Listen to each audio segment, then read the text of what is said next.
Pepe, what's going on, brother? Hey, man, I'm just doing my job or what I'm supposed to do. I don't know, I think your manager is on vacation, I guess. Yeah. And I sent her an email and I said, hey, just making sure everything's okay. Here's the link and whatnot. And then I got an automatic kickback. And then I sent an email to Marcy, and so we're here. We're good. Yeah. We're good.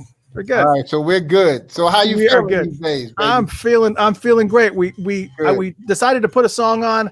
So it was a little short 3-minute song. We got 2.5 minutes, and then we're going to go live. But you are live right now with a bunch of different people here. I know you probably can't see the conversation here, but you got all these people that are talking that want to say hello. Susan Mella says hi from Boston. Yeah, and here's Jill Norman wants to say hello. Of course, we know Jill. And there's who else we got here? Cammie wants to say hello. All these folks. What's up? Yeah, all these people that are in here wanted to say. There's Sina, she's in there. Hey, what's going on? That's Susan. Look at that smile. Jeremy, I'm trying to catch up with you guys. Jeremy is over there. Let's see. Oh, don't call me Mr. Willie. No. You call Mr. Christopher, but call me Pepe. Oh man, I am trying to get all these hellos up here, and Eddie's saying hello, and Lenny's saying hello, and wow, awesome. Mailing Stone Pool, Mailing. You guys remember Mailing? I love it. Thank you guys so much. Yeah. There's man, all these people here. Lisa and who else we got over here? Blessing. Wow. There's Mr. Willie again. Remember, he said no. He said no. There's Susan and there's Donna, Arlene. See, I'm trying to keep up with all you guys, man. Cammie said she talked to you a couple weeks ago.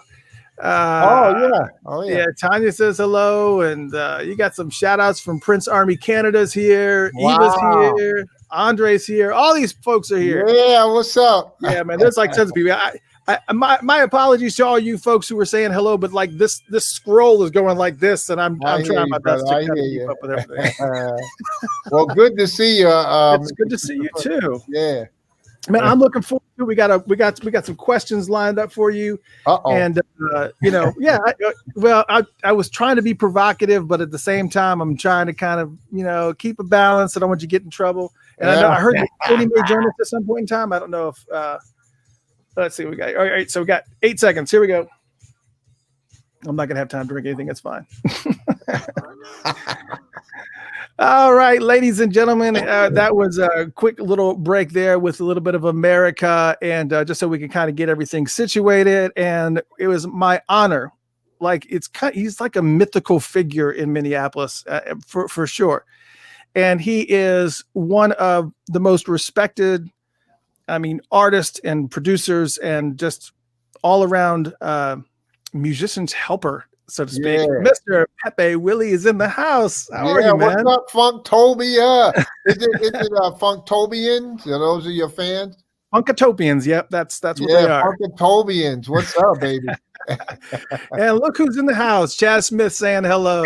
Hey, Chad, what's up, baby? I'll see you soon, man.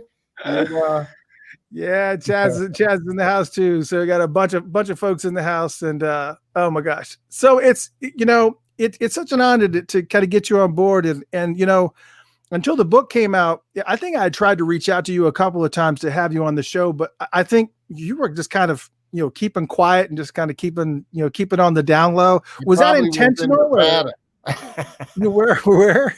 I probably was in Nevada if it was cold here. I don't blame you. So you're like, instead of being a snowbird and going down to Florida, you go west, is what you're saying. I go west, but I also have a place in Florida where I go to a golf trip that I go with some of my buddies. So where do you golf down there? Orlando. Oh yeah, Orlando's got a lot of nice golf courses. Yeah, that's right. Those are the ones that have like the Mickey Mouse. That's right. Now you have so many different travels and whatnot. It's just shocking to me. I mean, when I think about all the stuff that you did, firsthand travels and work with Ray Charles and Stevie Wonder and Jackie Wilson, The Temptations, Marvin Gaye, Smokey Robinson. I mean, the list just goes on and on and on. Don't forget Little Anthony and the Imperials. Oh no, absolutely. Little Anthony and the Imperials for absolute positive, sure. Which is what started all this, because your uncle was in the mix, right? So he's the founding member of Little Anthony and the Imperials. Yeah, right. And I guess what is it like to kind of, I mean, obviously you got in young, but what is it like to be surrounded by all of that greatness all at the same time? It's got to just be overwhelming. Oh, let me tell you. Well, first of all, it was just, I couldn't believe it myself. I could not believe it. But I knew at that point, when I seen all of these stars together on the stage, everybody on the same show, I said, oh man, this is what I want to do in business. This is what I want to do. When I first met Chubby Checker, because my uncle had said to me, I was on my first rock and roll show at the Paramount Theater in Brooklyn, right across from Junior's, famous for cheesecake. And he said to me, I was running to the store for these guys. I didn't know what to do. And he says, hey, go knock on some of these stars' doors and see if they want something. And I went like, oh, okay. I'm 15. And I went to the first star door I went to. I didn't even know who was in there. I knocked on the door. And he says, yeah, come on in. I opened the door and it's Mr. Twist, Chubby Checker. I said, oh my God, Chubby Checker. I wasn't in awe or anything like that. I didn't go like, oh shoot, Chubby Checker. I just said, do you want anything from the store? And he goes like, yeah, man, go get me a pack of cigarettes, some Salem cigarettes and stuff, And that's how it all started. It was unbelievable. And then that following year from the Brooklyn Paramount, we moved over to the Brooklyn Fox Theater. Mm-hmm. And that's when they had the whole Motown review there. I mean, everybody from Marvin Gaye to Stevie Wonder, the Marvelettes, the Miracles, Four Tops, Temptation, Supremes. I mean, everybody. Then they also had like Patti LaBelle, Dionne Warwick, Wayne Newton, the Righteous Brothers, Sam and Dave. I mean, it was just a plethora of artists there. And I just got used to it. I just got used to that life. And a lot of people, and just like you said, it's like one of those things where you start out really, kind of a little bit awestruck, but then you kind of get into because I still remember the first time that I was ever just totally just dumbfounded, where your tongue doesn't work and your brain's going nuts when you're standing in front of somebody. And I already talked about this band earlier on a thing, but it was you've probably never heard of them, but it's a new wave band from the 80s called The Fix. Okay. Yeah. And I was a huge fan of them. And I'd got an opportunity to meet him, and it wasn't even in front of them. It was on a phone, and I called into a radio station, and they picked up, and I was just like, I can't. Oh my God! I was just, and I wasn't even in front of them. I was just talking to them on the phone, and it was just. What was that moment for you? Who was that first star where you're just like, Well, it was Jimi Hendrix. Okay. Oh yeah, I read that was amazing. I mean, look, I had met Ike and Tina Turner during that time. I drank champagne with Adam Clayton Powell, the senator. But when I saw Jimi Hendrix, it was like I was poking my uncle. He was right next to me, and I was poking him with my elbow, and he going like what? What are you doing? What do you want? And I said, "This is Jimi Hendrix, man. Jimi Hendrix." He says, "Where?" I said, "Right over there." And he says, "Oh," he said, "Do you want to meet him?" And I went like, "Yeah, I want to meet him." And he says, "Hey, Jimmy." Jimmy yelled back, "Hey, Clarence, what's up, man?" Now, my uncle knew Jimi Hendrix when Jimmy was carrying his guitar in a pillowcase. Okay.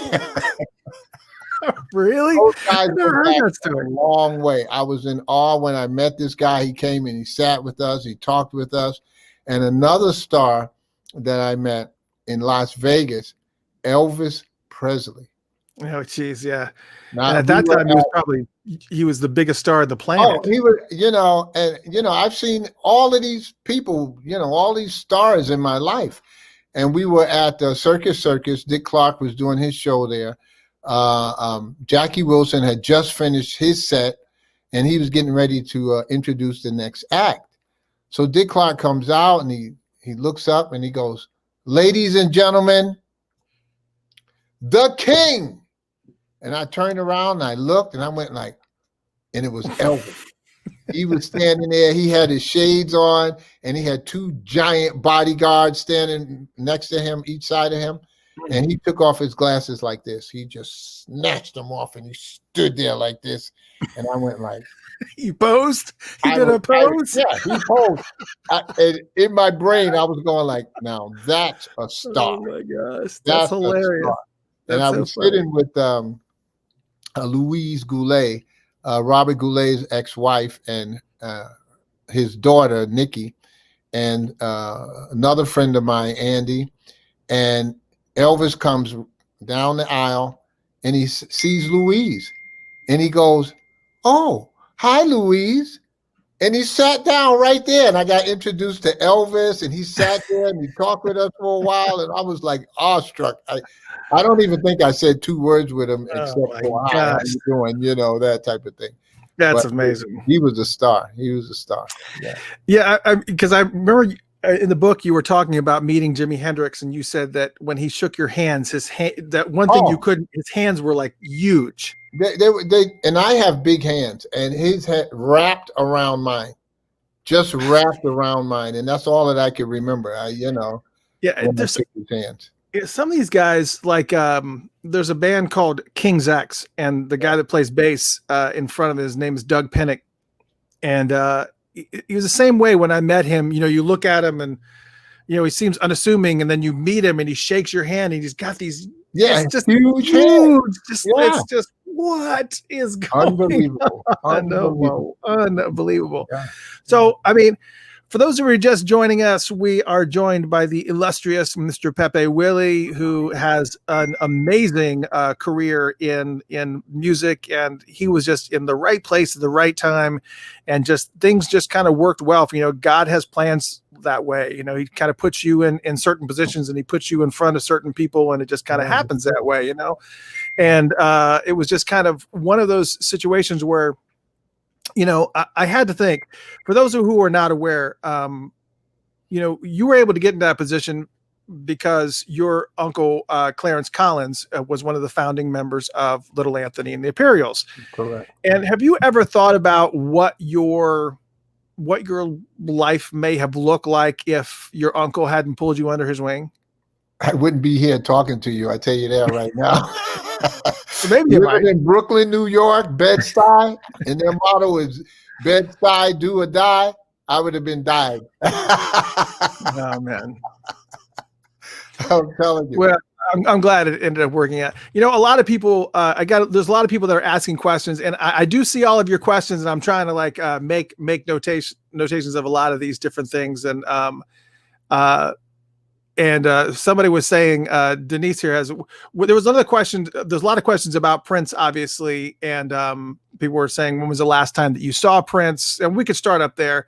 But we're going to get into these stories. We're kind of just like your book. We're kind of working towards the story. But before we get into all that, we do actually have another guest to actually bring in, who is the gentleman who helped you write this book. And I'm going to bring him on because Tony is amazing. So I'm going to add Tony into the mix as well to join us for a little bit. Tony, what's going on, brother? Hey, Mr. Christopher. Hey, Pep. What's up, baby? How you doing? Did you get a haircut? No, not for about 7 months now. he just combed it back. That's what we say. I watched it. Hey, Mr. Christopher, thanks for having us. Really appreciate it. It's an honor. Well, I got to tell you, Tony, there are so many people who are, that were affiliated with Prince that felt the need to write a book. And there's some people that it's warranted. Like in Pepe's case, it's absolutely warranted that he writes a book, because it's not just the story about Prince. There's so much more to it. Right. And so much more to his story than just the Prince portion of it. It's not just the Prince portion of it. But the other thing that's really impressive to me is the way that it flows and the way that it reads. And you don't, some of these other people that write books, it's just not, it's difficult to read. And maybe they bring an editor on just to kind of repair grammatical errors, and that's the extent of it. There was a lot of, you could tell that your involvement and just everything in it, and the way that you two worked together, the way that Pepe communicates the stories and kind of, fleshes out the stories, and the way that you kind of, tell it is just so friggin' well done. It's just an amazing read. So first off, amazing job. How long have you been working on this book? Well, first of all, let me just say this first. Tony was relentless.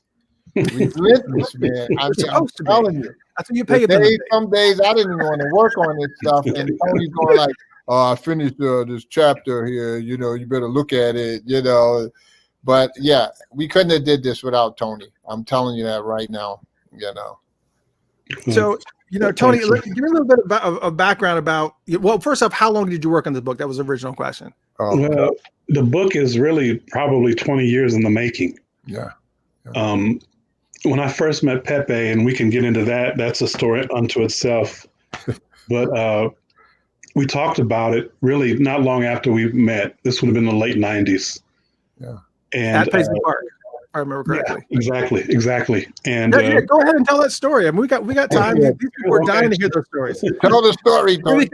Because there's a lot of people that don't know this, and the story of your story marries mine like almost to a T, as far as like how we both got obsessed with Prince, and we kind of felt like we had to like find out every little detail, and was trying to be wherever anything was happening. And but yet absolutely tell the story about when you went to Paisley Park and how you met Pepe. Well, let's go back a little bit, if we can, then to how I discovered Prince, because it really there's a lot of similarities between that and how I learned about Pepe and how I became a fan of Pepe's. And I would have been not quite 8 years old. And I had one record to my collection. It was the Jackson 5 dancing machine. And I just played it nonstop. I just loved it. And I was over at a friend's house, and I'm looking at his desk in his bedroom, and he's got it's Prince's first album, For You, on 8-track tape. And nobody knew who Prince was then. This is maybe 3-4 months after the album came out. And my friend certainly didn't know who he was. He just got the 8-track as a gift, I think, from his grandmother, his aunt, or somebody.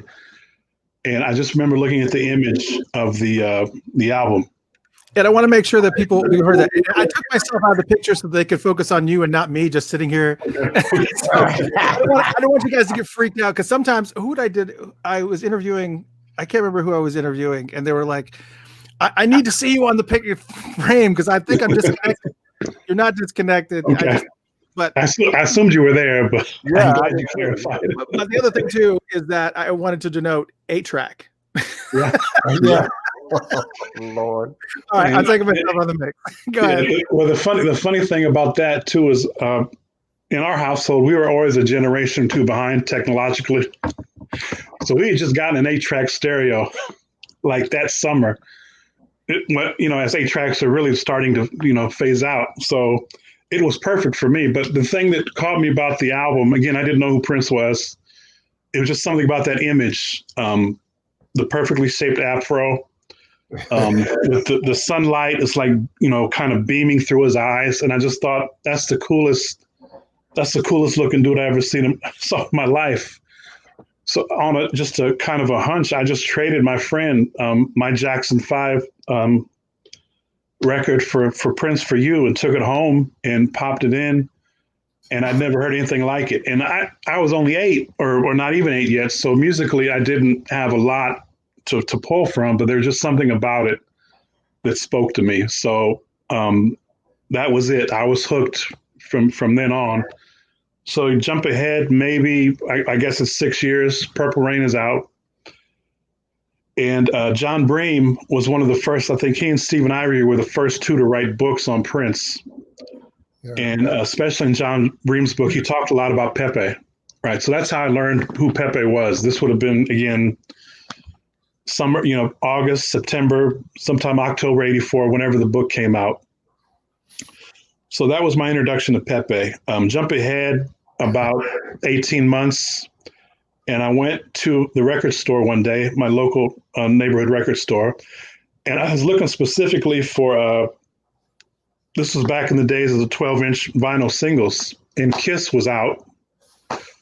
And I knew that, eventually there's going to be a 12-inch single of Kiss, and there's always a B-side that, everybody had to have. But of course, there's no internet back then. You don't know when it's coming out. You just know it's coming. So I'd go to the record store every week or so to look for it.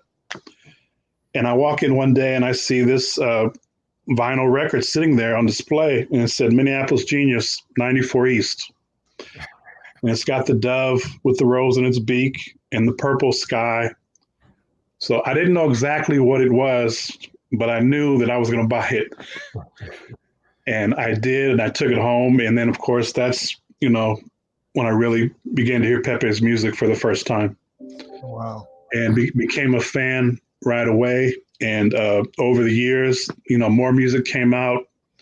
I'd read more about Pepe in Uptown Magazine or other sources. Of course, there was the famous documentary that came out with Pepe and Prince's cousin Chaz. Yeah. Owen Hudson, Chris Moon, and the like, to talk about those early days. So that was kind of my introduction to Pepe over the course of a decade or so. And I moved here in the late summer of 1997. And within 10 days of me living here, Prince is doing a benefit concert at Paisley Park for Sharon Sales Belton, who was the mayor. She's running for re-election. And I'm standing there. I'm probably like one of the first people in line. We're lined up along the gate on Audubon Road. And sun's about to set. I kind of look towards the west, and I see this car coming at me, this shiny black BMW. And normally I don't pay much attention to cars, but this one, for some reason, I just kept my focus on it. And it turned right. It was coming from the west, so it turned right onto Audubon and tried to pull into the parking lot at Paisley Park. And somebody stepped out from the gate, security, and said, you can't park here, man. I couldn't hear what they were saying, but that's what I made of it. And Pepe got out of the car and walked up and talked to this gentleman. And I'm looking, I said, oh my God, that's Pepe Willie, right? And I'm looking around, does anybody else see who's here? And it was a younger crowd that night from what I remember, so I don't know how many people were hardcore fans or just found out about the benefit or what, but I was like, oh my goodness. So he starts walking back to his car, and I generally wouldn't say, I'm pretty shy. I don't, it takes a lot to get me to speak unless it's something I'm really passionate about in the first place. But I just blurted out, hey, Pepe. And he looks at me and he starts to walk over my direction. And he reaches his hand out and he says, where do I know you from? You don't, but I know you. And he said, okay, I'll be right back. So he gets in the car, goes and parks along Audubon Road there, and comes up, used me to cut in line, of course. Thanks, Tony. Right. Oh my God. Right. And I remember the mosquitoes were really bad that night. And you brought a can of off or something. You had it right there in line. But we just started to talk. That whole time we were outside, probably a half hour or so, just about how I learned about who Pepe was and I was very friendly, right, Tony? Yes, of course, always are.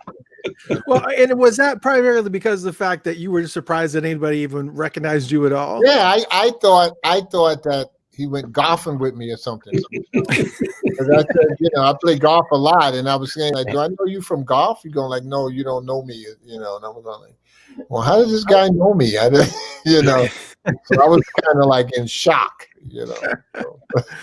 Yeah, I mean, because just like as you said, Tony, there wasn't any internet back then, so anything that you had to do, and I think, unfortunately, at that time, I was probably like more of those other kids that were there that probably would not have recognized Pepe. Yeah, a lot of people. There's a lot of people that actually pay attention to like liner notes, like. Those guys like Questlove that can remember every little thing about every little detail about every album and who did what and blah, blah, blah, blah. I wasn't that kid. And I think a lot of teenagers at that time were not. We weren't, we just weren't. We weren't involved in those types of details. And we weren't going to like the encyclopedic level of knowledge that you were like striving for to pull. It was like, oh, who's this? What does he look like? And blah, blah, blah, blah. Right. And even if I did know what he looked like and saw him in the distance, I don't know that I would have gone. But obviously, it was a great choice because here it is. Yeah. All these years later, 30 years or whatever later, and you guys are working together, have come up with this fantastic book, which is available right now to the public. Correct? It came out Wednesday last week. Yes. Now, Tony didn't tell you though that we played basketball for hours. Me, really? Tony, Chaz, Prince's cousin, we played basketball for hours. I mean, you get home, you're on the couch, you can't even move. I mean, we played, and Tony has a pretty good jump shot there. Well, I used to. Chaz got the 3-pointer. He got that nice shot, but I got a hook shot that's unstoppable, and they know it. So what was Tony's signature move? He has a jump shot. He has a jump shot. Yeah, that's all I had. There's a good anecdote to our basketball days on how this all came into focus as well. Yeah, I was before I moved here. I had plans to become a professor, and I really wanted to write about music. I learned when I was in undergraduate school, people were starting to write about popular culture in the academic world and the political and social and spiritual meaning of this. So I was like, that's something I could do. So I was on my way to get a doctorate. That was my plan. And I had published a couple articles with some professors and some other things. So I was starting to write, nothing huge, but I took a year leave and of course never went back. But that year, that leave was here. And so of course I didn't know how long I'd be here. But when I stayed and when we became friends and would play basketball, I shared some of the stuff I'd written with Pepe. So Pepe, Chaz, and I went to play one morning at the Maple Grove Rec Center. And the woman, young lady who was, took our, we have to sign in or whatever. I don't know how it started, but she asked Pepe or Chaz, who, what they did for a living, right? And one of them said, I'm a musician, right? And she asked the other one, and he was like, I'm a musician too. And then she asked me what I did, and before I could say anything, Pepe said he writes books about music, which wasn't true. I'd never written a book or even thought. I guess I thought about it, but I was nowhere near that. So maybe that just put something in my mind, that someday, and that's probably around the time we started to talk about it. And we never go ahead. No, okay. One of the interesting things about you, though, and a lot of people don't really know this about you, is that you have a bachelor's in African American Studies and Sociology. Yeah. I'm really curious what led you down that path and what your original thought was as far as when you're how you're focusing. Because he married his sister. We all want to figure out our wives. I got it. That was later, but I know. I don't want to spend too much time on me, but Yeah, okay. Hi, Bob. Okay. Okay, Tony, go ahead. Finish your answer. I grew up. I grew up in South Bend, Indiana, which most people might, be familiar with it because of Notre Dame or more recently Mayor Pete. But South Bend in the 70s, it's about 90 minutes from Chicago, but it was always kind of like a microcosm of like a smaller version of Chicago. You had African American population was probably 30% of the city. You had ethnic Irish neighborhoods and German and Polish. It was largely segregated. My father was a teacher and a basketball coach at Central High School in South Bend. Famous John Wooden, that was his first coaching job. Michael Warren, if you remember from Hill Street Blues, he played at South Bend Central. So it's a big deal. So I'm a little kid. My dad his teams would generally be, if not all Black players, they were predominantly African American teams.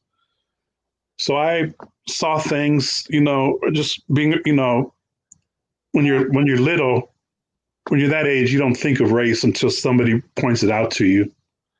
You don't know any better until somebody mentions it. So I spent a lot of time at my dad's hip. So I knew his players and, their girlfriends, and, it wasn't a big deal to me. Around the time I was 9 or 10, they brought in a new superintendent in the school system. And the idea was to have busing like you had in Boston. Wow. Or larger cities. And so, the neighborhood I grew up in was predominantly white, but maybe half of my friends growing up were Black, 3 out of 6. I remember Chris Johnson was my best friend. Kevin and Wade lived around the corner from me. Terry Mitchum, who was a phenomenal drummer. He's a few years older than me. These were some of my friends growing up. And again, you didn't think about it until they started to bus us to different schools. So me and some of my friends were bused to another school, and they might have had cousins who went to a different school who were now bused to the same school. So I became their friends. But you also had, like you did in other cities, you had the backlash and you had people protesting. Wow. Outside the school. We don't want, these kids to go to school with our kids, that type of thing. So that's when I began to notice and learn, I'm of an age now, 10, 11, where you're a little bit more, maybe sophisticated is not the right word, but you're starting to learn more about the world. Right. And so I took an interest in this stuff, and it seemed like every year or so I'd have another teacher back then, not professor, but, just a 6th grade teacher or an 8th grade teacher or whatever, who noticed that these are issues that I took an interest in.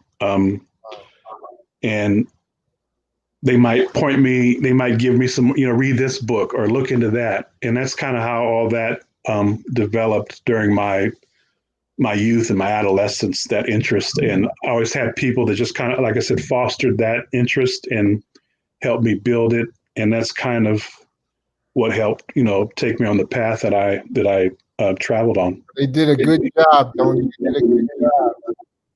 You're a good student. Yeah, and as I mentioned, for those of you who are just joining us, we have the legendary Pepe Willie on, along with the co-writer for his book, If You See Me, the writer Tony Kiene. Is it Kiene or Keene? It's Kiene, actually. Keene. Yeah. So neither of the two. That's okay. Nobody ever guesses right. It's fine. And it's fine. But I don't. It's not a problem at all. Trust me. No. So, I got a couple more questions for you before you go. Before we get back to Pepe here, since we have you on board, because I'm a couple of years older than you are, Tony, and one of the interesting things is that you still got to jump on me at absorbing all things Prince. But what I find even more funny is that, were your parents paying attention at all to what you were listening to at all? That's a great question. And I meant to mention this in another interview we did. I just never got around to it. When I brought home that 8-track tape, it's pretty innocuous, It's not like what was coming. And my parents, even when I was into my early adolescence, they were pretty. They weren't intrusive, right? Right. They kind of knew what, kind of saw what I was listening to. But the way I hid this thing with Prince was, by the time Dirty Mind comes around, I had 4 or 5, vinyl, Michael Jackson or Kool and the Gang, the Commodores. I'd started to build a record collection, Earth, Wind and Fire. But I mentioned Terry Mitchum, a friend of mine, the drummer who lived down the street. He's a few years older. And the way I would get Dirty Mind and later Controversy into the house is I would just take take the vinyl. Terry would lend me the vinyl record without the artwork, without the packaging, and I would just slide it in another one of my, record sleeves. And I listen to everything with headphones, right? Oh yeah, So they never, I think they really, by the time 1999 came around, they knew who Prince was. They never heard me playing it, without my headphones on. So then, of course, Purple Rain comes around, and I remember overhearing a conversation between my dad and my mom. This was, Darling Nikki, Tipper Gore and all that stuff. But, that was mainstream news. I remember hearing them having a conversation about, what our son is, actually listening to, and who this Prince guy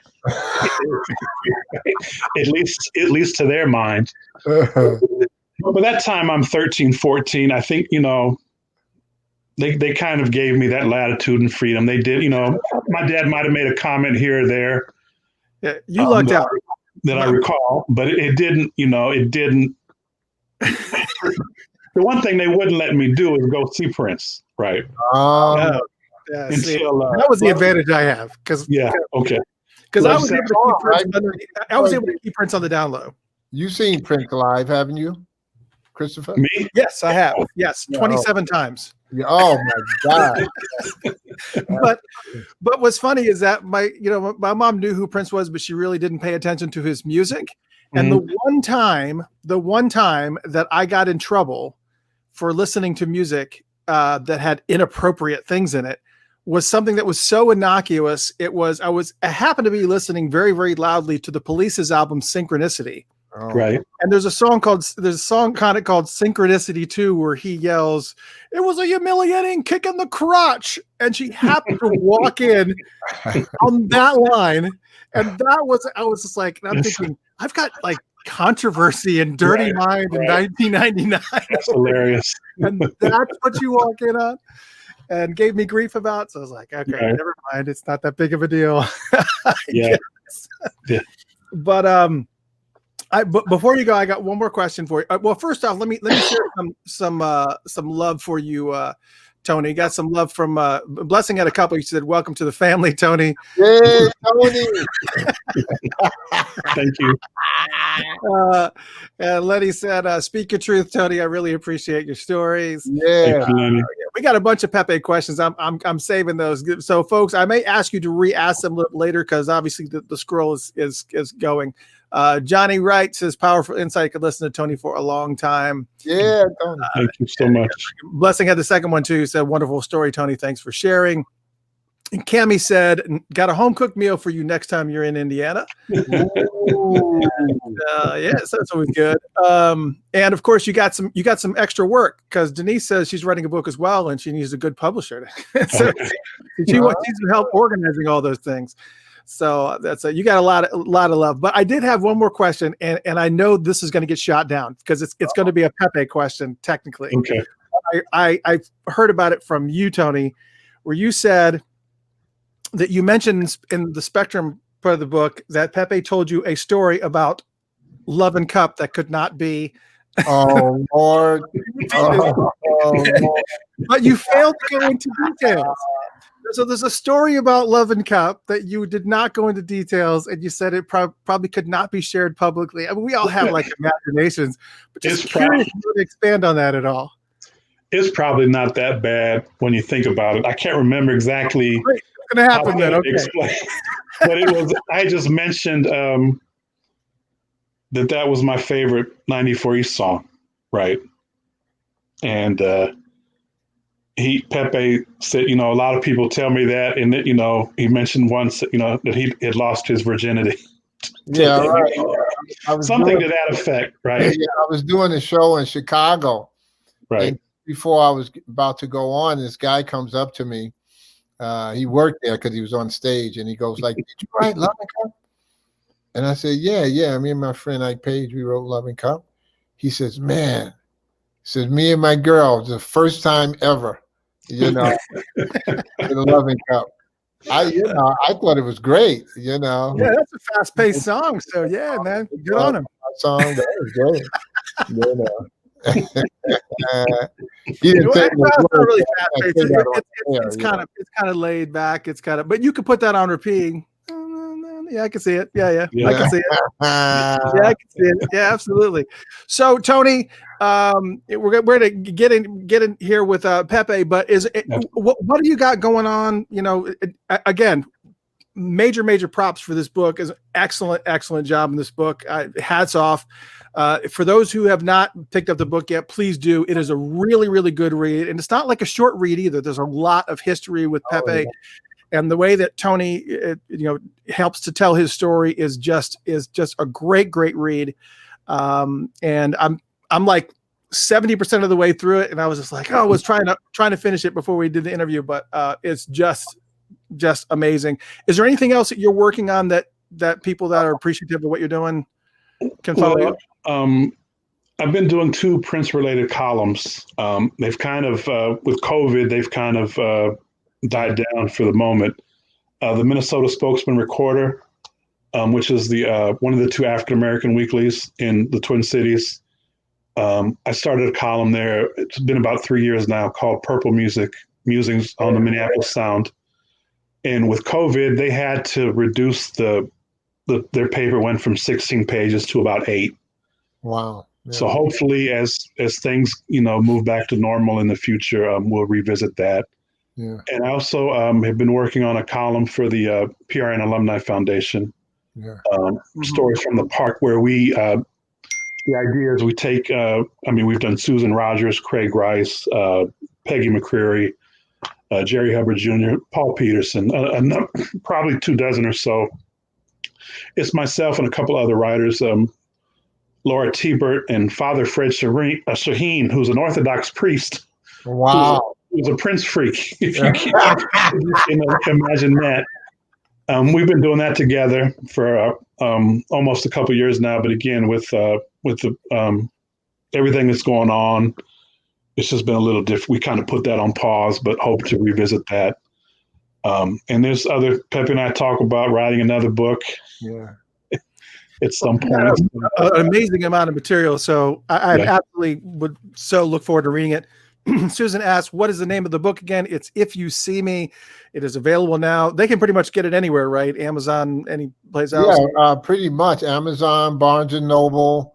And as I hear from the Minnesota Historical Press, in about a week or so, it should be in all the local bookstores. Yeah. Right. I think Amazon is out of stock right now, so I assume that's a good sign. Yeah, that's really hopefully they're already. It says, hey, it's out of stock. Yeah. Yeah. Jill Norman says Amazon is sold out. And got a couple more comments for you, Tony, before you go. Sure. Say Johnny said, let's hope we can hear Tony on here again. Great guest. Absolutely. Would love to have you on, Tony, with so many background stories, and love to just cut it up with you. That would be an honor. I'd love to anytime. Chester said, Tony, do a column on Chris Moon. I think you have. Didn't you do something? I've not done anything. No. Yeah, he's a good one. You can absolutely use the interview that I did with him, which is it was a very interesting interview. We'll definitely give you a lot of material to work with. He's an interesting dude for sure. Absolutely. And as Jill said Amazon is sold out, and Susan said, "Thank you, going to order it, but you can't order on Amazon." Tony Kiene, thank you so much for joining us. Mr. Christopher. And Tony, I love you, man. I really mean it. And we will be in touch. All right, Tony, thank you for joining us, brother. Fam, baby. I sure will. Thank you. All right, talk to you later. Okay, bye-bye. All right, that was Tony Kiene. All right, so Pepe. Yes, sir. Yeah, we got so much stuff to cover, man. I don't even know, but I had so many questions for Tony. It was just like, oh no, that's cool. Tony's my man. He's my guy. That's yeah. right. So again, for those of you just joining us on Funkatopia, if you're joining us on the Funked Up app around the world, you can absolutely join in on the video and also the interactive discussion that's happening here on YouTube and also on Facebook. You can go to facebook.com/Funkatopia. Or you can also go to YouTube. Just go to youtube.com and search for Funkatopia. You'll see the channel there, and you can watch this all live and participate in discussions. And we will absolutely go through all these questions that everybody is asking for Tony. So we are going to absolutely get with that. So, matter of fact, if you're in the chat room, go ahead and re-ask any questions that you have, so we can start this whole process again. And while I am actually going to be, Chester wants to know, we'll start this off. Pepe, did you know Chris Moon? Oh yeah. I met Chris Moon a year after I was working with Prince. A year afterwards, because Prince and myself and 94 East was in the studio. And when we did those songs, the Cookhouse 5, I took them to New York to look for a deal, try to get a deal with a label. And during the time, I was in New York for about 6-8 months. And during that time, that's when Prince met Owen Husney and Chris Moon. So when I came back, Prince had told me about it, these guys that he met. And I says, well, are they cool? And he goes like, yeah, they're pretty cool and stuff. So I met Owen Husney and Chris Moon. Owen became his first manager. Yeah. Yeah. And I know that, as for people who have not read the book, which obviously there's many people who have not read the book yet, there's a lot of stories in there about Owen and some of the things, some of the cross-pollination and things that were going on. I think that you came in at a really, really awkward time because, well, first off, you came in, you were there in the beginning. Yeah, so, 74. Yeah. Right. So you're you're able to see, Grand Central Station right, do their thing where you have Prince and Morris and Andre. Right. And they're all in this band. And it's just kind of like, you're trying to process everything, about them as performers. And I know that so many people here want to ask questions about Prince, but I want to build up to that because there's so many different things that I want to know about you. One of the things that struck me as I was reading the book was, you were probably a couple years older than Stevie Wonder when you got an opportunity to meet him, or like right around the same age or real close. What was it like? I don't know if you were doing some valet work for him or whatever. What was it like? What was your interaction with Stevie Wonder? To me, it was just a job that I was doing at the Brooklyn Fox Theater when they were playing there. I'd knock on his door if he wanted something from the store. I went and got him some food, whether it was eggs in the morning, if the show started early in the morning, or in the afternoon, if he wanted cheesecake from Junior's or a hamburger from the deli downstairs, but he did date my sister. What? Yeah, okay. He dated my sister. I think it was kind of like a puppy love kind of thing, and and I think my sister took it a little bit more serious than maybe he did, because Stevie was a star and stuff, little Stevie Wonder, and but she she holds that she dated Stevie, and matter of fact, when I did the I was at the Rock and Roll Hall of Fame, gave a 25th anniversary rock and roll show at Madison Square Garden, where everybody was on the show. I mean, you know, just everybody. The Boss was on that show, and I can't even think. Stevie was on the show. Smokey Robinson was on the show. Dion was on the show. Lil Anthony Imperials, Simon and Garfunkel. I mean, just tons and tons of people. And I asked Smokey backstage. I said, "Hey, Smokey," I said, "You remember when I used to go to the store for you and get you sandwiches and stuff at the Brooklyn Fox?" He goes, "No."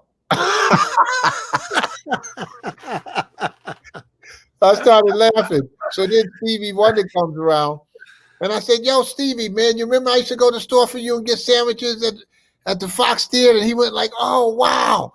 He says, "Oh, yeah." He said, "You remember that? You remember that?" Because it was a long time ago. And he gave me a big hug and stuff, you know. And then my uncle went up to him and said, "Yeah, you was messing with my niece. That's what was happening, you know." My sister. But Called him out. Stevie remembered, so that was cool. That was cool. Oh, let's see some of these questions. Lenny says, "What was Pepe's favorite song growing up?" Oh, wow. Okay. One of my favorite songs, and Lenny, you probably, I don't know how old you are, but you probably won't remember this song, but it was "I Found My Thrill on Blueberry Hill" by Fats Domino. Oh man, when I heard Fats Domino music on the radio, Blueberry Hill, and oh man, it was unbelievable. Ain't That a Shame? And oh man, it was so, the lyrics were so simple, you know, and it just caught me, and you can just sing it. You can remember it over and over and over and over again. So those are my favorite songs growing up, was, you know, with Fats Domino. Oh, that's some good stuff. Yeah. There was somebody, April says Loving Cup was my joint. There was somebody that had asked a question. I'm trying to re-find it now, wanting to know if there were any 94 East demos that have not been released yet. And I think you had clarified that before, that you think everything's pretty much been released at this point. Well, yeah, all the stuff that Prince played with us is released. We are working on a new album. You know, we're 4 songs short of the goal. That was Jeremy. So we're working on that. And yeah, that's it. Yeah. Okay, there you go. Let's see.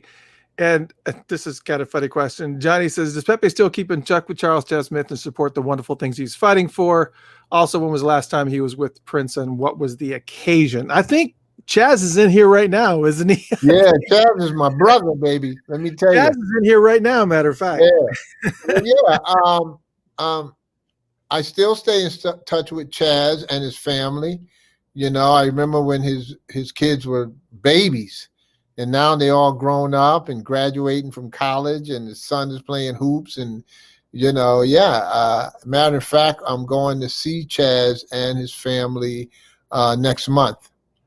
You know, they're having a special dinner, you know, so we're going to go up there, Tony, myself, and Marcy and Christy, other members of 94 East. Yeah.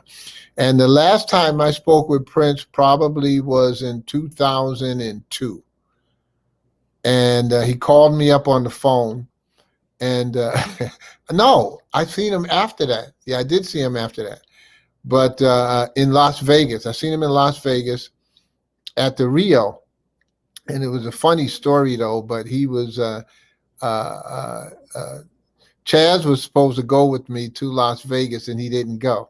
So I went to Las Vegas because my nephew was in Stomp at the Planet Hollywood.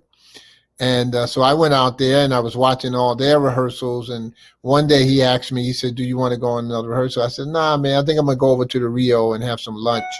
So I go over to the Rio, and I'm having lunch, and I see the 3121 Club, you know, after I finished lunch, and I go on like, wow. And all these people were walking by all around in the hotel, and I'm going like, wow, these people only knew, if they only knew, you know. And so I walked out, and I went outside to get in my car, and I heard this music playing, and I was going like, wow, that's probably Prince's band rehearsing. So I went to where the noise was coming from, and I got to the stage door, And I put my ear to the door, and I was going like, oh yeah. And I heard Prince singing, and I went like, wow, okay, Prince is in there. And I called Chaz on the phone, and he wasn't home. And I was leaving him a message of, you should have came to Vegas, man. I'm hearing Prince band, and I'm hearing Prince rehearse. And I put the phone up to the door so he could hear it, through his message. And then I put the phone back to my ear, and this guy comes running across, the parking lot. And he goes like, oh, I'm so sorry. I'm so sorry. I suppose you're trying to get in. I wasn't trying to get in. And just before I can even say anything, he punched the code on the door, and he opens the door. He goes in, he goes to the right. I walk in, and I go to the left.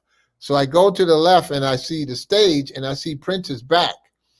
And I was going like, oh, wow, okay, I'm gonna go around to the front so Prince could see me when I come in. So I walked all the way around, it's a round theater, and I come around to the front. Prince is on stage, and there was a bodyguard standing right next to him on the floor. Prince was up on the stage. So we give each other the nod. Prince sees me, and I give him the nod, like, yeah, what's up? And the bodyguard looks at Prince, and, Prince going like, yeah, he gives me the nod. So the bodyguard didn't bother me, left me alone, everything. He thought everything was cool. So I sat down, I listened to a couple of tracks that they were doing, and then they finished. And then Prince took his guitar, and he starts walking towards the back. And he's coming around. There's a round theater. And he goes all the way up these stairs, and he's coming around, and I'm looking, I'm going around, and he comes around, I'm going around like this, he comes around, then he walks right next to me, and I go like, yo, Prince, what's up, man? And he goes, hi. And then he keeps walking, and I go like, oh my God.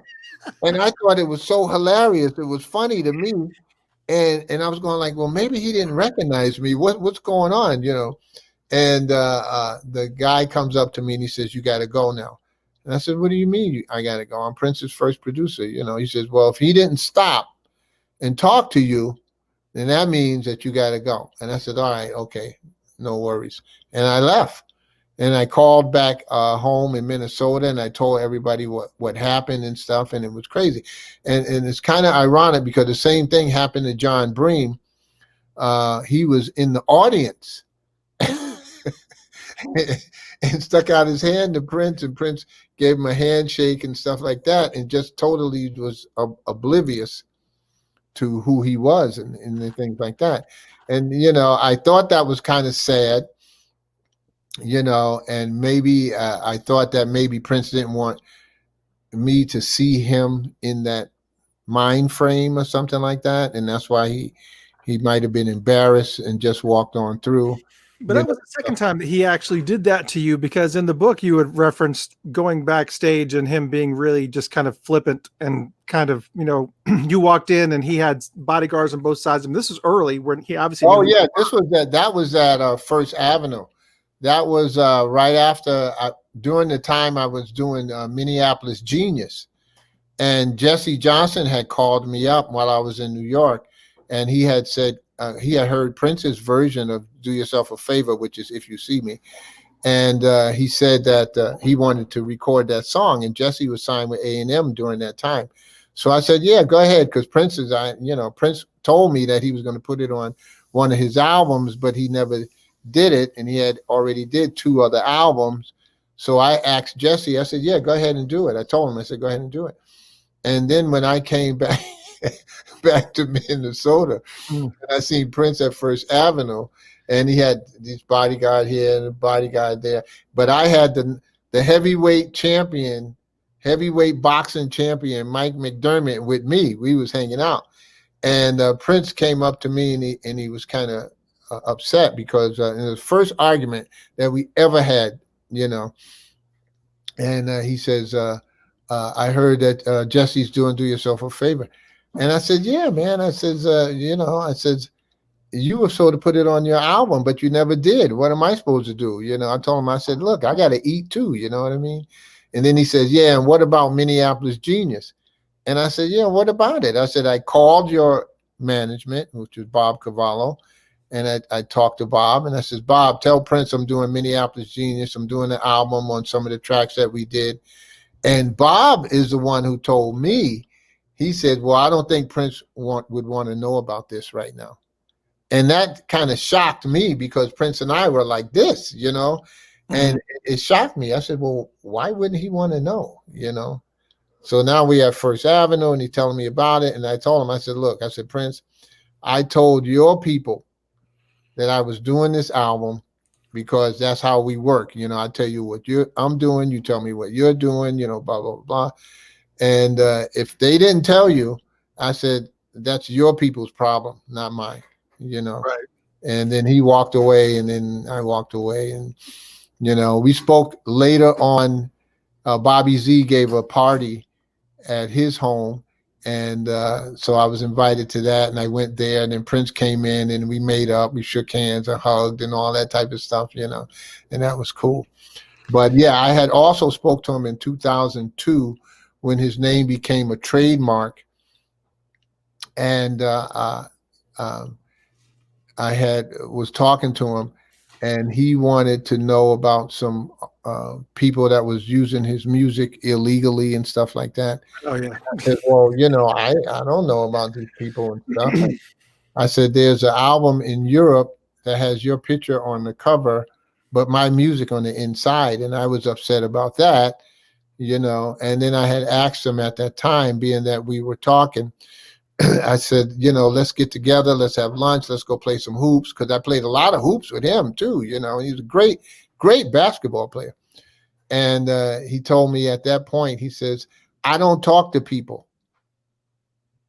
And how I don't know how you can relate. How can I come back with, what do you mean? It was nothing that I could say, and I said, okay, and then I spoke with his lawyers after the hang up, and then my lawyers got together, and we figured out a way how I could use Prince's name with 94 East music, and so we all got that straight, and everything was good. And but I kind of like, I blame myself for the way that he had gotten, because if I would have stayed with him, he would have been different. I mean, his talent is there, but his the way he socializes with people, and things like that. He wanted me to manage him, but I couldn't. I'm not a manager, and I couldn't do anything wrong for him, but I wanted to make sure that he had great management. And I did manage him for a few months until I found him proper management after Owen Husney. I called a friend of mine, Don Taylor, and Don Taylor was managing Diana Ross, Marvin Gaye, and Bob Marley and the Wailers, Right. And Jimmy Cliff, and had a big falling out with Bob Marley, if I remember correctly. Yeah. And then Don flew Prince and myself to Miami. He did sign with Don for a year. And I don't know that you're kind of being hard on yourself about, man, if I'd have done this or I'd have done that, but there's been repeated stories, about Prince and music and rights and one of the things that I found interesting was that, you've done, when you were first starting to talk to Prince, when this way back in the beginning, right? And one of the questions was, Pepe, you married Prince's cousin. How old was Prince back then? Wow. How old was Prince? Prince had to have been like 13, 14 years old. Yeah. And so, and you're told to get on the phone with him at some point in time. This is maybe a couple of years later, a few years later, and talk to him about music you just kind of talk to him about music I think it was one of the first Right. main Publishing. you have about publishing and stuff like that. Yeah. And publishing just always confuses me. It really just kind of, because I can't wrap my head, like, for instance, you know, how does Prince get reimbursed for anything that he did on 94 East or Andre or anybody else? Yeah. And then to kind of expand on that even a little bit further, how does all that stuff work? Or do you feel like, let's talk about two instances I can think of at the top of my head. First being Kiss, with the whole Brown Mark right now, obviously is catching a lot of grief because I guess he did an article or some type of interview with New York Post, talking about Kiss and how, you know, he totally restructured that song and rebuilt that song and did all this work to this song. And when Prince gave it to him he gave that song to Brown Mark to use with Maserati. And said, here it is. This is yours. It's a ballad, because Kiss was a ballad at the time. Right. Yeah. And Brown Mark really he wasn't feeling it. He said, we kind of had to Maserati it up. And so they picked it up. They changed the beat. They changed the song structure. They did a bunch of things with the melody lines. Right. And they completely revamped that song. Right. Yeah. And when Prince heard it, he erased their vocals, put his vocals on top of it, left their background vocals, and took the song back. And it ended up being a huge, huge hit for him. Right. Yeah. Yeah. And Brown Mark obviously kind of felt really, really slighted in that matter. And obviously he's catching a lot of grief, but I always say, look, if the tables were reversed, right. Yeah. Prince had came in and done all this work on the song and restructured a song and just totally changed everything about a song, and then you put it on an album and didn't give any credit to Prince, the world would be in an uproar. Right. Yeah. Yeah. Well, it was still, to, you know, my knowledge is still Prince's song because he originated it. You know, it's just like If You See Me, you know, when I wrote If You See Me, and Prince re-recorded it as Do Yourself a Favor, but I still own the song. And then Prince did it his way. He picked up the beat, he changed this, he did that, but it's still my song because I own the copyrights to it. But so how does the monetary part of it, what is the value to Prince in recording this song other than having a great song on the album? What is its monetary benefit? Is that something that's all just well, the copyrights, it mounts down to a penny. Everything is based on the penny. So if you own a song 100%, you wrote it and you published it, you have that full penny. If I wrote it with you, then you would have half of that penny. You know what I'm saying? Right. That's how it goes. So you add up all the pennies, you know, so you got radio, national radio pays $2-3 per minute, something like that. So if the song is like 3-4 minutes, you know, you figure it's like $6 every time it's played, $5 or $6. So you multiply that by how many plays you're getting. So if you have like 500,000 plays across the United States, and you know, and you're getting $6 for every time it's played, that adds up to a lot of money. You know what I mean? You know? But what's the value in Jesse Johnson covering your song if you own the whole penny? Well, with Jesse, I split the publishing with him for his version. You know, so I gave up 50% of that penny. That penny. You know what I mean? Just because you kind of felt like Jesse Johnson could get you a lot more traction with that song. Yeah. You know, I was trying to get a hit record out there, you know, and Jesse was signed with the major label.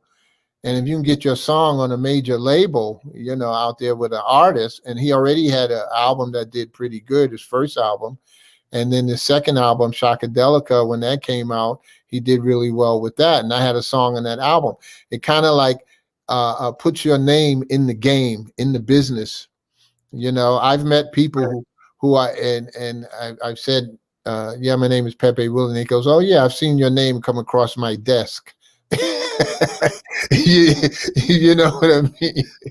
You know, I don't know this guy from Adam, you know what I mean? But, you know. So, but to kind of expand on that, you know, you had also talked in your book about the song Do Me Baby. Yeah. You know, to kind of expand on that, you know, Andre had written that song. Andre had originally did that track.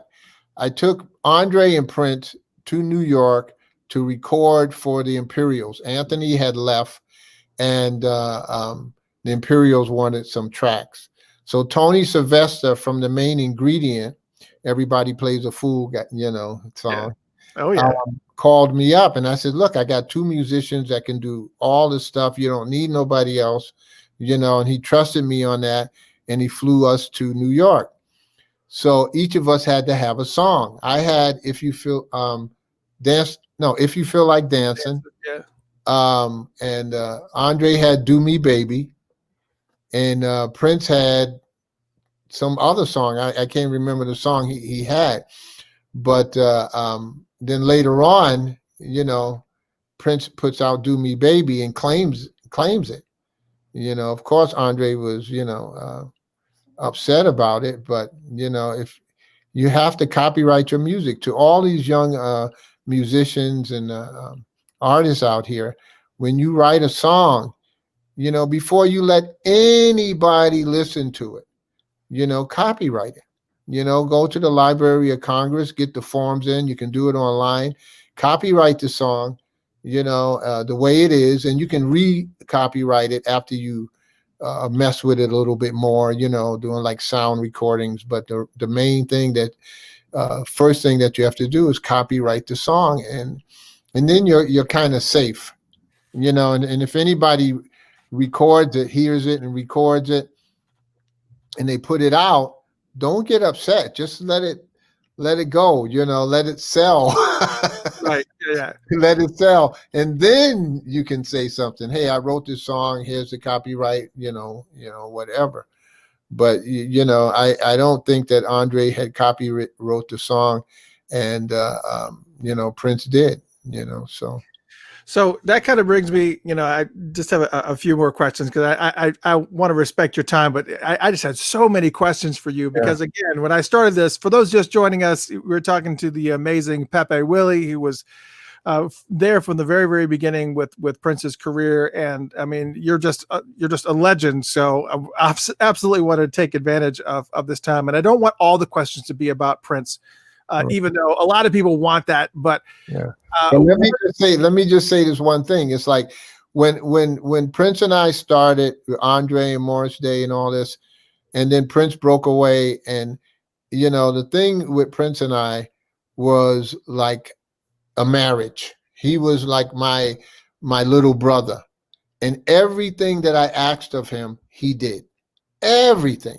He never talked back. He never said, why do I have to do this, or or anything like that. And that's why I say that if I was still with him, maybe things would have been a little different and stuff. You know what I mean? There was an incident when we was in North Carolina where he felt like he was being carried around like a piece of meat, So I knew at that time, by being around all these other artists in Brooklyn, what I had to do. I had to, sit down with him, talk about sports, talk about family, talk about children, flowers, the birds, the trees, everything, to kind of like bring him back down to reality where he can focus and he don't feel this being carried around like a piece of meat type of thing.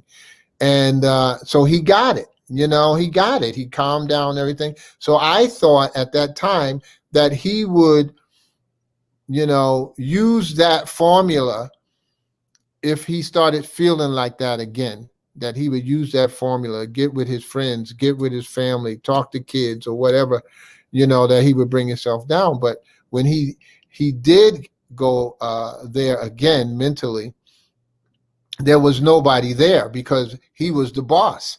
He was the boss. So it was nobody who's going to tell Prince what to do, or how to act or how to be. That's why I say if I was there, I would say, Prince, man, look, this is, we got to relax. We got to talk about these things. How do you feel about this? How you feel about that? Just to bring them back down, Well, the question I had to kind of rewind a little bit is to talk about the legendary Teddy Randazzo. Oh, God.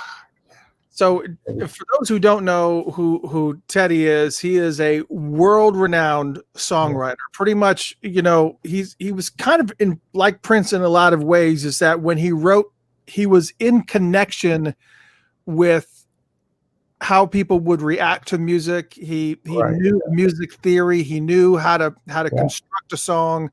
Yeah. And pretty much all of the hits by Little Anthony and the Imperials were, you know, had Teddy's hand on it. That's right. Absolutely. A huge portion of them.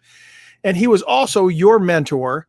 Yes. And also, you actually gave him the first song that you ever wrote, and you handed it to Teddy, who actually, took you under his wing also, and redlined it and did a bunch of stuff and worked. Yeah. But, what are some of the songwriting tips? Because I know we have some songwriters that are in this mix with us. What are some songwriting tips and tricks? Just some examples. Maybe there's a certain way you structure a song or whatever, or things that he would tell you not to do, or maybe what to focus on when writing songs. And then the second part to that question is, was there anything that Teddy told you, because he put a bunch of notes on your first song, right? You were like, don't do this, do that. Yeah, that's good. Don't do that. So what are some of those things that he told you that has stuck with you, that it's always applies to every song that you write? And had any of those tips got passed on to Prince? Oh yeah, absolutely. Because Teddy, when he ripped my song apart, which broke my heart, I tell you, you sit down there and you're writing, you're going like, oh yeah, this is it. Then you take it to him and he starts redlining all of this stuff, and you're going like, oh my God, my baby, But like not to use too many words. You don't need a lot of words, to say what you need to say, especially in lyric writing. If you're saying the city was cold and the world was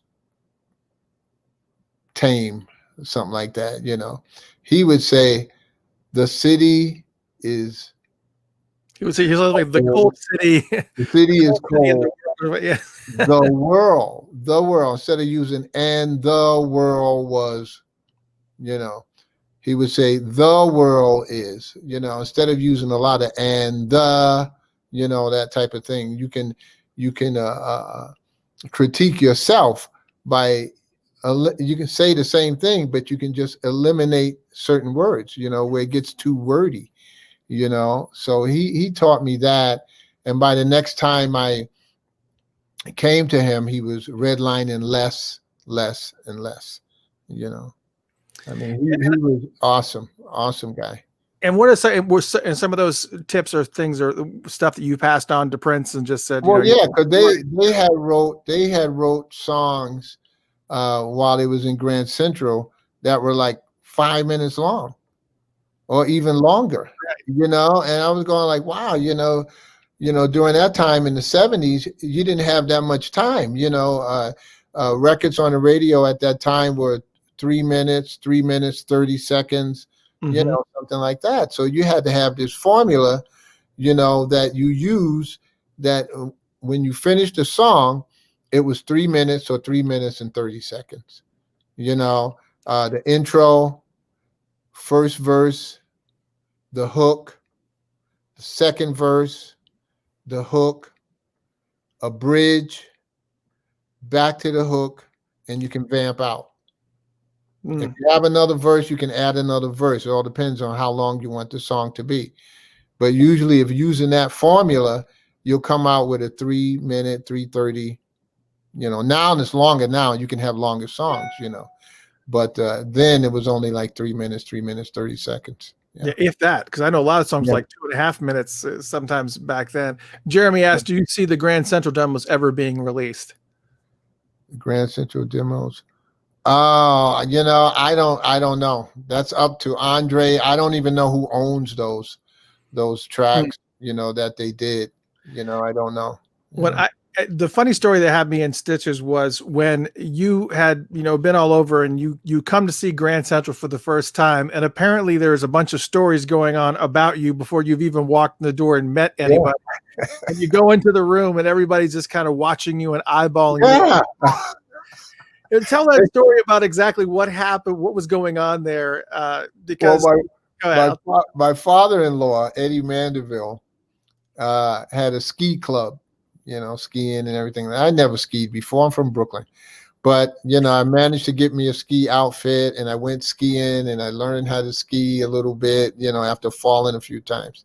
So right after that, they had a party at this club called Paul's Place. It was some bar, restaurant, and they had a stage and everything. And so everybody gravitated over to that place. And so as I heard it, that they were thinking that some big time producer was coming in from New York to check out the band. I didn't know it was me.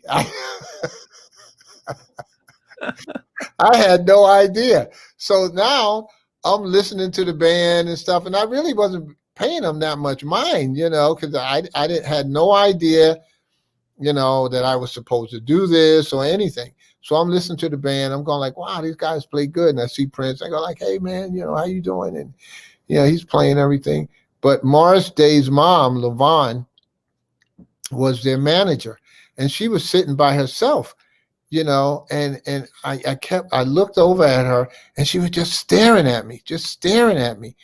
And I was going like, wow, and I felt this vibe that, what should I do, and, people told me that, well, that's the band's manager. And I was going like, well, why is she looking at me? And she was kept looking.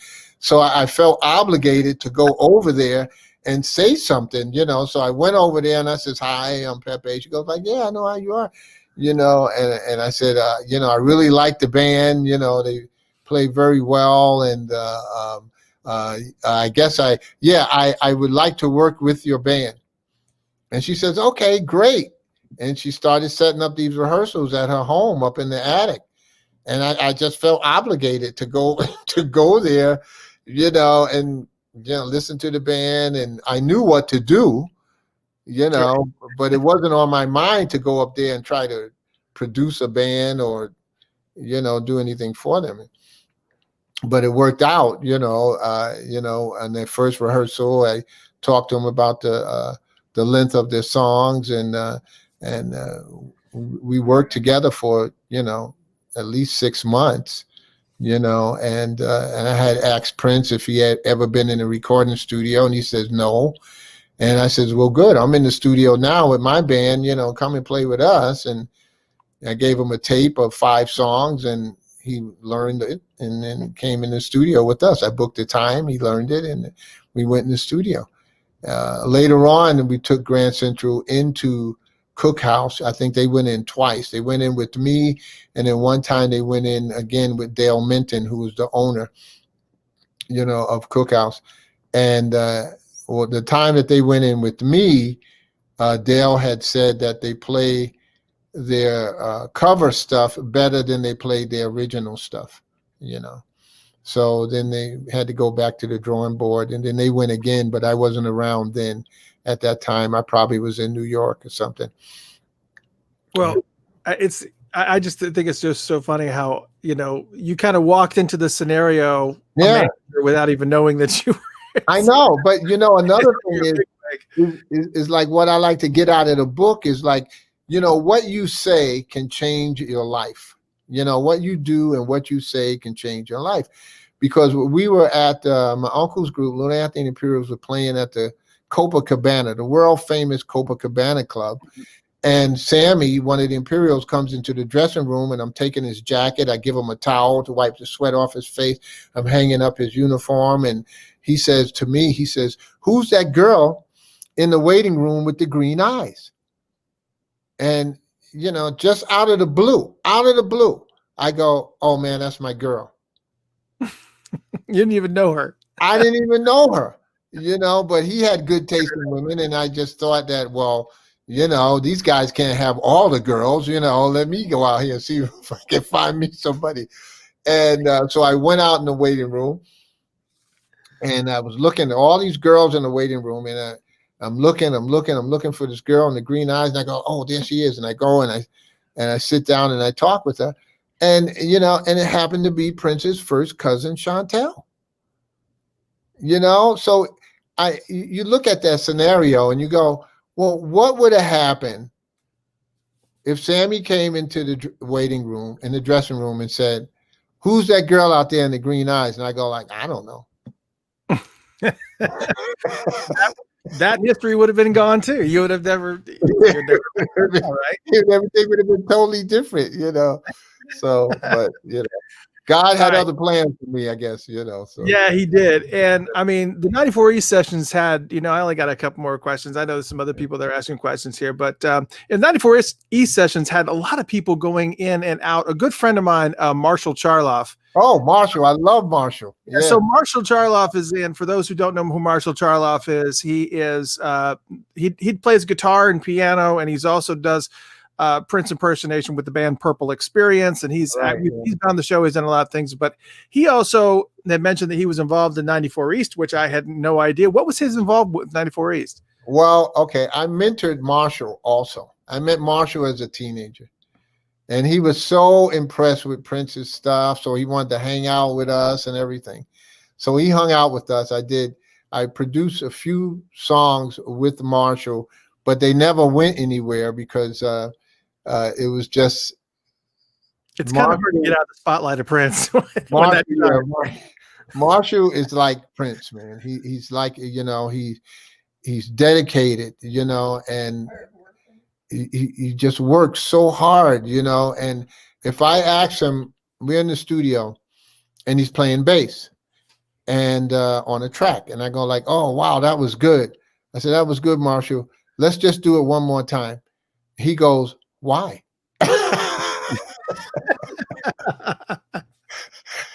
I go like, well, just to have one more, I said, that was good. He said, well, you didn't like that? And I was going like, no, I liked it. He said, then why do I have to do it over? I said, Mark, okay. Then I said, okay, there's one point in here that could be done better. Then he had to come in the studio.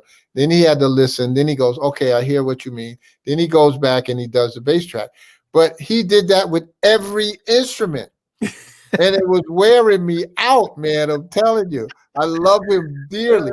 I do. I love Marshall dearly. And we've been friends for a long time and continue to be friends. Matter of fact, when he does the Purple Experience shows here in Minnesota, the 94 East crew is there, me, Marcy, and Christy. And he always calls us up on stage to sing a couple of songs. We sing Purple Rain and some other songs, that he does. And he also played on a song that I wrote called 2051, that I did. That's on our 94 East featuring Prince remix album. And he played keyboards on that. And then when I worked in Austin, I did South by Southwest in Austin, Texas, a couple years ago. And I told him I was going to be there, and he says, I got to play. I'm going to play with you, man. I got to play. I mean, he, is just like reincarnation of Prince, or they drank the same water or something, because when we were doing our single for Polydor, Prince was just finishing his demo at Sound 80, and we're going in with Hank Cosby, who wrote My Sharia Moore, produced For Once in My Life with Stevie Wonder. I was co-producing with him, and Prince see us, and he says, what are you guys doing here? We going like, man, we getting ready to record our single. And Prince goes, can I play on it? Can I play on it? We go like, yeah, okay, man, come on. And he wound up playing on those 2 tracks that we did. Yeah. Eddie says, how come Andre's sister Linda never gets any love? You never hear her getting mentioned in these stories. Was she a great musician? Yeah, Linda was good. She was the piano player, the keyboard player in Grand Central. I don't know what happened to her after that, because when I left and I went to New York and I came back, and Prince had already met Owen and Chris Moon. So I don't know what happened with the band at that time, But Linda was good. I mean, she listened to everything, and Prince gave her chords to play on the keyboard and everything like that. She was good, and she's still a good friend. You know, I see her every now and then. Oh yeah. Well, again, I want to finish this off with a really, really funny story that I want you to retell that's in this book. First off, again, if you're just joining us, I don't know where you've been. Pepe Willie's been with us. He's been super gracious with his time, and I can't tell you how much I appreciate you coming. I appreciate having, coming on and telling the stories. And then one thing that I want to mention before you ask your next question is that all the artists and new artists that are there, you are standing on the shoulders of previous artists who helped us get to where we are right now, where we can own our own music and write our own music, and have attorneys and stuff to look out behind us, because, like groups like Lil Anthony and Imperials, you got groups, singers like Sam Cooke and, these guys and stuff who came before us. They couldn't even stay in the hotels when they went on tour in the South. They couldn't even go in the restaurants and stuff. They couldn't. They had, it was just terrible and stuff. They couldn't drink this out of this water fountain. They had to drink out of that water fountain and stuff.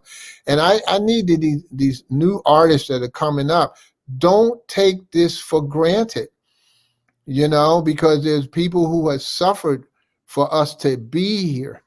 That's why I always talk about Lil Anthony and Imperials and all these other artists that came before, because we are standing on their shoulders, man. And, we don't want to mess this up. We have to appreciate what we're doing and not take for granted, the talent that we have and the opportunity that we have in order to write our own music and own our own music. Yeah, agreed. Yeah, absolutely. And I think everybody that's ever been successful nowadays that's had any type of longevity respects that and owns right. That. Absolutely. That has to be, there's no need to recreate a foundation that's already been laid, a solid foundation that's already been laid by all these artists that came before you. It's unbelievable. Yeah. But the funny story is, for those of you who don't know, Dusty Springfield. Oh my God. Dusty Springfield is was this beautiful woman, still is this day. I think she's still with us, right? I think so. I think so. She did that song, I'm Hurt, I'm So Hurt. Yeah, and she also, a lot of people didn't even know Dusty Springfield until the movie Pulp Fiction, when son of a preacher man. Right, yeah. Right. And then she also had, the song Spooky, which was covered by Atlanta Rhythm Section. Spooky, Boy Like You was Boy Like You when Dusty did it. And then Wishing and Hoping. Anyways, she had Wishing and Hoping. Yeah. She had tons of songs. Yeah. And she was kind of like that era's kind of like Adele type of. Absolutely. She's from Europe. She's from Europe. London, So but anyways, so you need to tell the story about what you had to do for her and what transpired at that point to kind of to finish this off with a really funny story. All right, so here we go. I'm going to the store for all of these stars and everything. So I knock on Dusty Springfield's dressing room door. And I said, would you like something from the store? She goes, oh, yeah, I would like something. Come on in. So I go in. She gives me some money. And she says, I want you to go get a box of dishes. Box of dishes. I said, all right, okay. And in Brooklyn, you can walk on Fulton Street during that time. They had music playing outside. You can buy sweaters, you can buy shoes, you can buy records, 45s and everything. And they had all kinds of stuff out there. So I walked along till I found this little store that had dishes. So I said, okay, give me these box of dishes. These guys, well, how many saucers and cups or what? I said, just, even it up, give me dishes, cups, saucers, plates, whatever. So he gives me this box. So I pay him and I go back to the Fox Theater, and I go to Dusty's room and I says, here's all your dishes and stuff. She said, oh, thank you very much. Keep the change. That's how I made my money, keep the change. I said, all right. So I go back upstairs to the Imperials dressing room, and then all of a sudden we start hearing this noise. Crash, crash, Crash. Everybody starts coming out of their dressing room. What's going on? And Four Tops coming out of their dressing room. Everybody, the Temps and everybody, and Dionne Warwick and Patti LaBelle, everybody, and we go down to Dusty's dressing room, and she's got these dishes, and she's throwing them against the wall. She's just throwing them. She reaches in the box and she grabs a plate, splash, and I'm looking at her. I'm standing right next to her, and she goes like, "This is how you relieve tension." She said, "You want to try it?" So she gives me a cup or something, and I throw it and smash it. I didn't feel anything any different, but anyway, that's how she relieves her tension, man. It was crazy. And then you had other artists started throwing plates and stuff. It was crazy. It was crazy. That's funny. It was just such a random thing for. Yeah, I didn't know why I didn't. When I was reading the book, I didn't know why I didn't. I didn't foresee that was going to happen for whatever reason. I was like, that's kind of a weird. Yeah, I didn't foresee it either. I mean, what are you going to do? But I heard that a bunch of bands actually came into the dressing room when they were figuring out what she was doing, and she started handing out dishes to people. Throwing dishes, And another thing, see, they used to sing after the shows that Murray Decay did on the holiday shows. They used to come out and do gospel songs in the hallway. You're telling that story, and and I will be back there, and everybody's singing. I'm thinking, how do they know these songs? First of all, everybody from different states and everything, and that everybody got along. Everybody got along. There was no animosity. The only thing that they did was when you went on stage, they wanted to beat the other group. That's it. But when they came off of stage, everybody was friends. We went out to dinner. We went out to lunch. We had fun, laughing and joking, telling all kinds of stories. It was unbelievable. Unbelievable. And he's like, "Oh, I'm laughing so hard, tears went down my face." And a lot of people laughing at that one. We got Jill laughing, Lenny's laughing. Don't you guys go throw no dishes now, Terry says the Greek threw plates. Anyways, man, Pepe, I got to tell you, it's such an honor to have you on here. I've wanted to get you on for a while, and I know I wanted to get you on, but when I heard about the book release, and I was like, I don't want to mess that up because I know that's an important event. Craig's going to be on there and everything, so I know that's an important event. So I was so glad to actually be able to get you on the show right after that. And I'm glad it's been such a success. And obviously the book is doing phenomenally well on Amazon because it's already sold out. So that's incredible. And I guess they're going to, keep on coming, but the book is If You See Me. Yeah. And you can get it pretty much anywhere, Barnes or Noble, wherever you get your normal books. And it's a really, really great book. I'm so looking forward to going ahead and getting it finished. I got about 70% of the way through. Obviously, let me know when you finish it. I want to know what you think, man. Yeah, absolutely. I absolutely will give you a call, and we got to connect. Matter of fact, I was in Minneapolis this past weekend. I was gonna try to reach out. I was like, hey, if he's here in Minneapolis, you're in Minneapolis now? Yeah. I should have called you while I was up there. We could have done lunch or something. That would have been amazing. Well, make it quick because when it gets cold, I'm out of here. I've never been to Nevada, so it was an honor to have you on board, brother. I can't thank you enough for not only for the great book, the great read, an amazing interview. Make sure that you definitely send a email to Tony and tell him how much I appreciate it. Oh, absolutely. Yeah. Tony's my guy.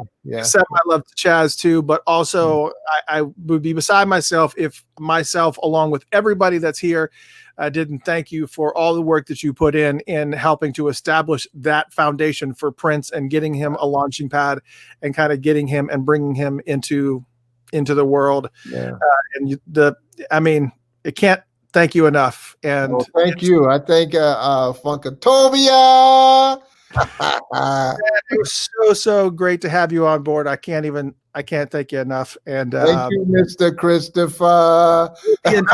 We'll be in touch. I'll let you know the second that I finish that book. It will be a text at 3:00 in the morning, like Prince. Yeah, Prince used to call me at 3 in the morning.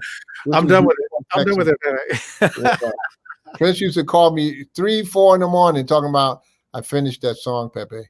I go like, could you wait till like 8, you know? So I think Chaz, obviously he was saying hello. I lost his comment, but Eddie says thank you. Eve says thank you. Well, thank you guys for listening. It's been a lot of fun. And of course, if you missed any part of this, you can obviously tune in. We'll edit it down. It will be up on iHeartRadio and all the other places that are out there. So once again, thank you so much. And I appreciate it more than you know. Thank you so much, Pepe. Peace, baby. Peace. We'll talk to you later.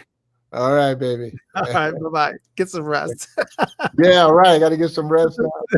Me too. You wore me out. All right. Night. All right. Peace.